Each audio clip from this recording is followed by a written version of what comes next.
À ceux qui doutent, qui se questionnent sur la foi et la science, découvrez Souviens-toi, l'émission qui explore la vérité biblique avec une perspective moderne. Rejoignez-nous chaque dimanche à 3h sur Hop Channel et la Hop Media Haïti. Souviens-toi, une expérience captivante pour nourrir votre curiosité intellectuelle et apaiser votre soif spirituelle. Plongez-vous dans des discussions profondes et éclairantes sur l'existence, la foi et la conciliation entre la Bible et la science dans Souviens-toi. Parce que la vérité peut être aussi fascinante que complexe. Souviens-toi, votre rendez-vous hebdomadaire pour explorer la sagesse biblique avec un regard moderne. Ne manquez pas ce voyage captivant chaque dimanche à 3h sur Hop Channel et la Hop Media Haïti. Souviens-toi!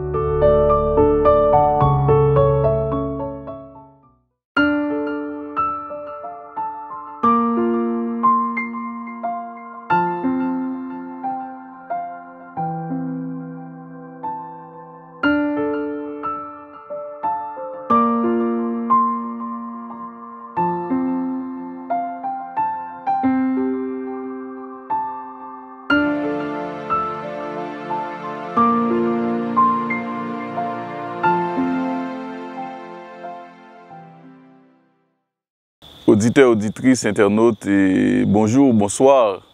C'est un grand plaisir pour nous de vous avoir pour participer à cette grande émission et à laquelle nous sommes en train de faire un devoir de mémoire sur la création de l'univers, sur l'œuvre de Dieu. Et aujourd'hui, comme c'était déjà annoncé, nous allons parler des 7 jours de la création. Et c'est toujours avec notre ami, notre invité, le docteur Franck Segui, qui partage avec nous de très bonnes idées. Bonjour Franck. Bonjour Mackinson et bonjour à nos internautes. C'est un plaisir de les avoir encore aujourd'hui et à notre émission Souviens-toi. Comme tu viens de le dire, c'est un travail de mémoire. Aujourd'hui, nous allons parler des 7 jours de la création. Et en lisant ce récit dans le livre de la Genèse, il y a des choses qui attirent mon attention et que j'aimerais bien que... Donc je vais les partager avec vous et j'aimerais bien que vous partagiez aussi vos connaissances à propos avec nos chers internautes, nos auditeurs, auditrices. Par exemple, en lisant les 2 premiers versets, il dit « Au commencement, Dieu créa les cieux et la terre. La terre était informe et vide. Il y avait des ténèbres à la surface de l'abîme et l'Esprit de Dieu se mouvait au-dessus des eaux. » Donc au verset 2, 2 expressions attirent mon attention. La terre était informe et vide. Comment expliquez-vous cela? Tu commences par le verset 2, mais j'aurais aimé commencer par le verset 1er. À la dernière émission, nous avions parlé de créationnisme. Le créationnisme, ce n'est pas une religion. Le créationnisme, c'est une démarche scientifique. Bien entendu, nous avons signalé le créationnisme scientifique, le créationnisme religieux et le créationnisme biblique. Nous n'allons pas reprendre ces points-là. Mais notez que le texte commence par nous faire une affirmation scientifique. Au commencement, Dieu créa les cieux et la terre, c'est une affirmation scientifique. Pour ceux qui ne connaissent pas la science, ils voient uniquement une déclaration qui demande de la foi. Mais en réalité, au commencement, c'est la création du temps. Au commencement, c'est le temps. Dieu créa les cieux, c'est l'espace. Et la terre, c'est la matière.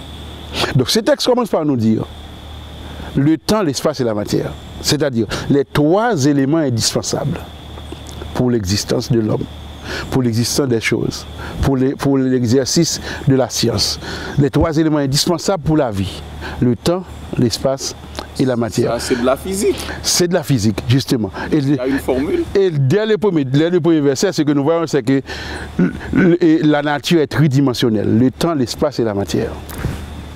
Et c'est dans cet espace-là que le texte nous dit que la terre était informe et vide. C'est-à-dire, le texte nous donne un résumé de la création de l'univers. Au commencement, Dieu créa les cieux et la terre. Mais à partir du verset 2, l'auteur va se focaliser uniquement sur ce qui nous intéresse, qui est la création de la terre.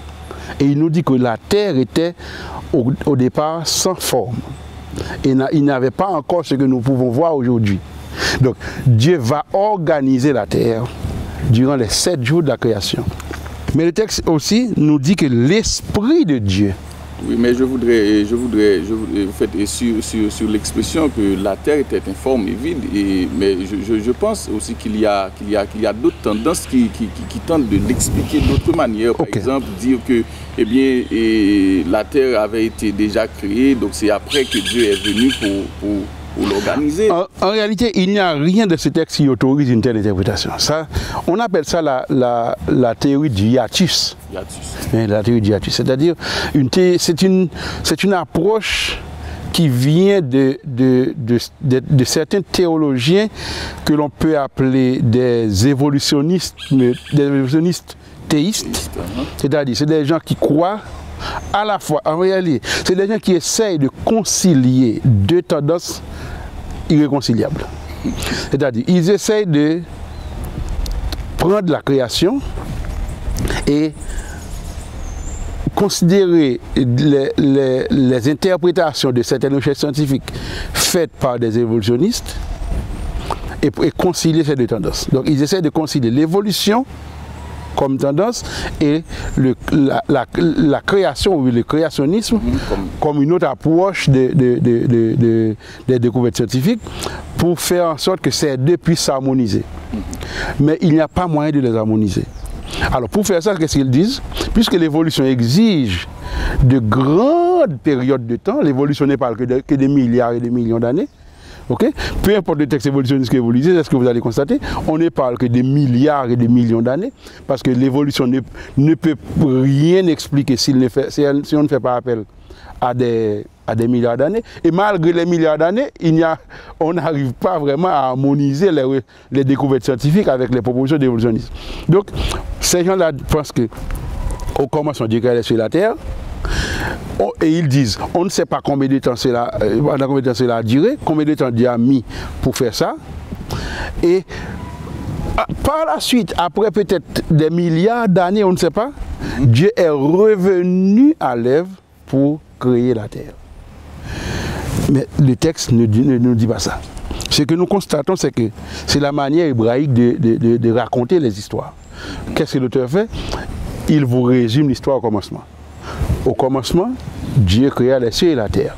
C'est-à-dire, si tu es pressé, tu peux laisser le chapitre 2, le chapitre 1er, le chapitre 2, tu peux aller directement au chapitre 3. Par exemple, au commencement, Dieu créa les cieux et la terre. Ensuite, l'homme et sa femme étaient tous nus et ils n'en avaient point honte, le serpent était épuisé. Tu peux faire ça. Donc, il te résume le chapitre 1er et le chapitre 2 en un verset. Voici ce que Dieu a fait au commencement. Et à partir du verset 2, maintenant, il va donner les détails. Donc il n'y a pas moyen de faire appel à la théorie du hiatus. Il faut juste comprendre que l'auteur nous résume l'histoire au départ, ensuite il nous détaille jour par jour. Donc et le style hébraïque, c'est que l'auteur vous donne ce qu'il faut retenir. Ce qu'il faut retenir. Ce qu'il faut retenir, c'est qu'au commencement, c'est Dieu qui a tout créé. Okay? Et pourquoi ça, c'est important? Parce que si tu vas dans les mythologies des différents peuples anciens, qu'est-ce que tu vas voir? Eh bien, chez chaque peuple, il y a une version. Si tu vas chez les Grecs, je prends les Grecs parce que c'est comme nous étudions la philosophie à l'école, à l'université, etc. Donc, c'est la philosophie grecque qui nous influence également. Et nous sommes des héritiers de la philosophie grecque, etc.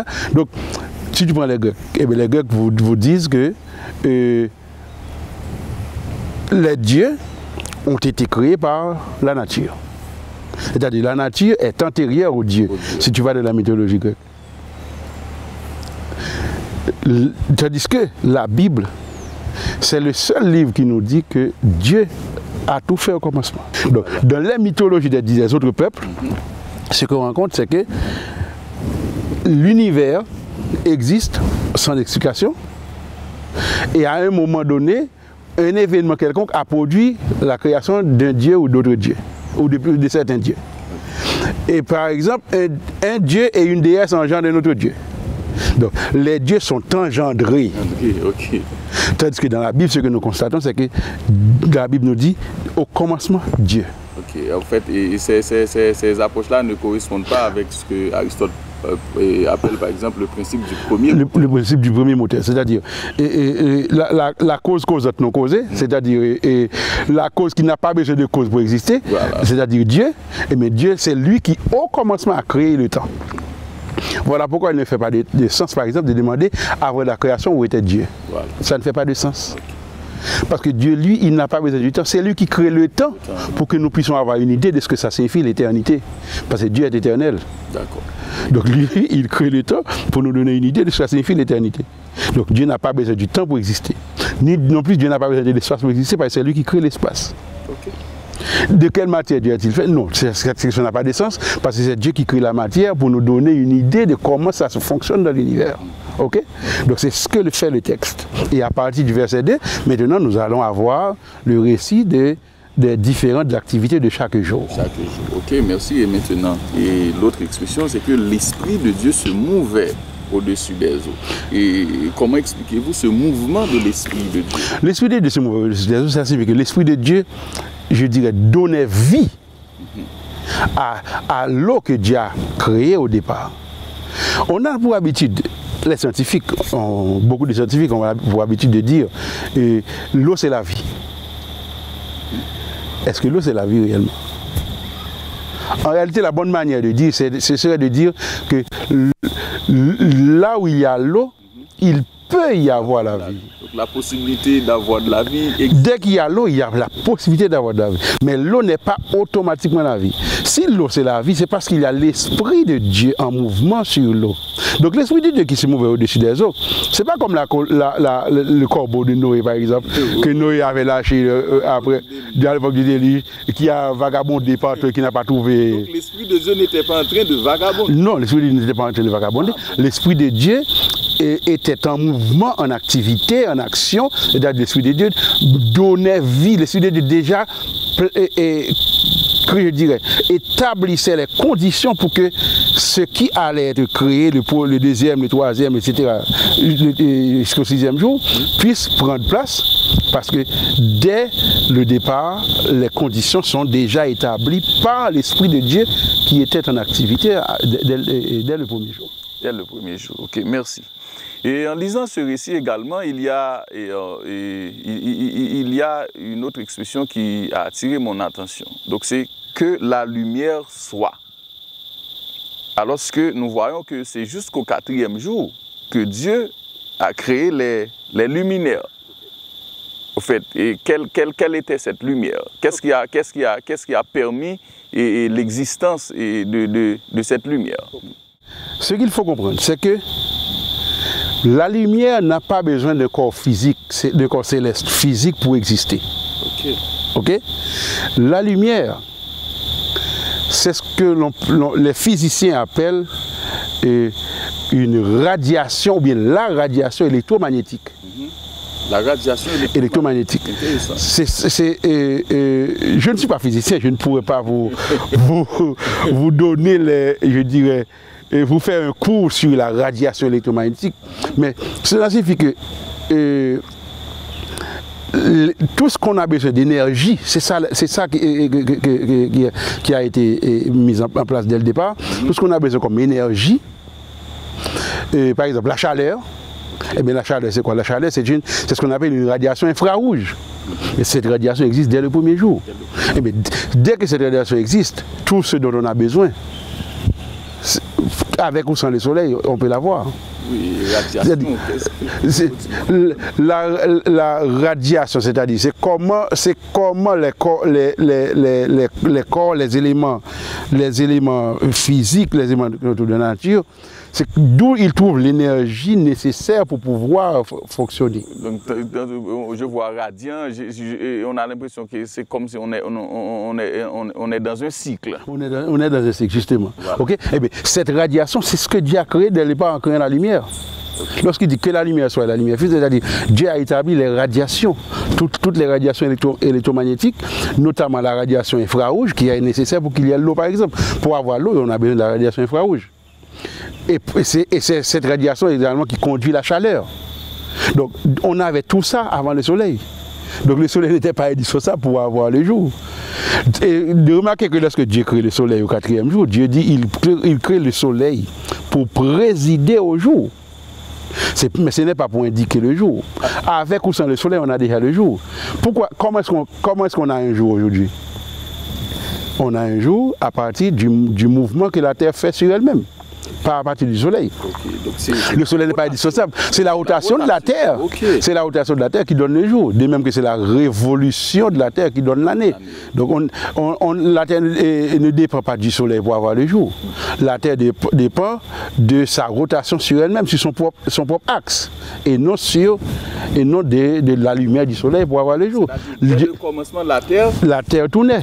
Parce que la Terre, c'est de la matière. Et la matière, le mouvement, c'est le mode d'existence de la matière. La matière ne peut exister qu'en mouvement. Il n'y a pas de matière qui soit inerte dans l'univers. Toutes les matières, tout ce qui existe comme matière dans l'univers sont en mouvement. Ok, donc tout ça a été établi dès le premier jour. Donc pour toi, ce n'est pas un problème? Non, ce n'est pas du tout un problème. Dieu a juste demandé au soleil de prendre la relève de ce qu'il avait déjà établi dès le premier jour. En réalité, ce qu'il faut voir, c'est la correspondance entre les différents jours de la semaine. Comment Dieu est dans un atelier. Il faut regarder comment Dieu est dans un atelier. J'aime dire que Dieu n'est pas un industriel. Dieu n'est pas un fabricant industriel. Dieu est un artisan. C'est-à-dire, Dieu, il ne fait rien exact et de la même manière. Tout ce qu'il fait est différent. Regardez, au premier jour, qu'est-ce que Dieu fait? Il créa les cieux et la terre. Dieu dit que la lumière soit et la lumière fut. Donc, il établit l'énergie dont on a besoin. Et puis, il sépare la lumière d'avec les ténèbres et il termine le premier jour. Et qu'est-ce qu'il va faire? Au 4e jour, cette lumière qu'il a établie dès le premier jour, il va créer le soleil, la lune, les astres, pour prendre la relève. Les luminaires n'étaient pas des sources de lumière. Non, les luminaires continuent un travail de réflexion de la lumière qui a déjà été établi dès le premier jour. Okay. Donc, il y a une correspondance entre le premier et le 4e jour. De même, il y aura une correspondance entre le 2e et le 5e jour. Entre le 3e et le 6e jour. Nous sommes dans une structure chiastique et dirait les exégètes, c'est exactement. Au 2e jour, par exemple, qu'est-ce que Dieu fait? Le texte nous dit, Dieu crée l'étendue et il sépare les eaux en dessus avec les eaux qui sont dessus. Et au 5e jour, qu'est-ce que Dieu va faire? Dieu va peupler les eaux avec les animaux marins que nous connaissons et l'étendue avec les oiseaux. C'est-à-dire, il y a une correspondance entre le 2e et le 5e jour. De même, au 3e jour, qu'est-ce que Dieu fait? Dieu dit que les eaux qui sont au-dessous du ciel se rassemblent en un seul lieu et que le sec paraît. Donc Dieu sépare la mer de la terre. Et notez qu'il dit le sec, mais pas le sec. Parce qu'on a dit ça lors d'une émission antérieure. La Bible est le seul récit qui dit qu'au départ, Dieu a créé un seul continent. Il n'y a pas longtemps que les recherches scientifiques ont constaté que si aujourd'hui on a 5 continents, en réalité ces 5 continents étaient au départ un seul continent. Au point que l'on voit par exemple comment l'Amérique du Sud et l'Afrique, on peut les agencer, on peut les relier. Parce que c'est comme ces 2 morceaux de terre qui ont été cassés à un certain moment, mais au départ ils étaient reliés. Au point que dans la science, on appelle ce continent la Pangée. La Pangée. Ok? Donc, le texte nous dit la portion sec apparaît. Eh bien, qu'est-ce que Dieu a fait? Il a séparé la terre de la mer. Ensuite, il a fait pousser la verdure sur la terre, l'herbe qui porte la semence, les fruits, etc. Et au 6e jour, il crée les animaux terrestres, les mammifères et tous les animaux terrestres, et il crée l'homme. C'est-à-dire qu'il y a une correspondance entre le premier et le 4e, le 2e et le 5e, le 3e et le 6e jour. Donc, c'est-à-dire, Dieu au départ crée ce que nous pouvons appeler le contenant. Et dans les 3 autres jours, il remplit ce contenant de contenu. Donc les contenants sont d'abord créés, ensuite le contenu a été créé pour remplir le contenant. C'est ce que nous constatons dans la création. Ce qui signifie qu'il y a une planification. Le moins que l'on puisse voir lorsqu'on étudie la Genèse 1er, et lorsqu'on compare avec la nature, ce qu'on constate, c'est qu'il y a une planification. Il y a le design intelligent. Le design intelligent, il y a une planification dans la création de l'univers, de la création de la Terre en particulier. D'accord. Merci d'avoir été avec nous et nous vous donnons rendez-vous pour la plus prochaine émission. N'oublie pas, souviens-toi.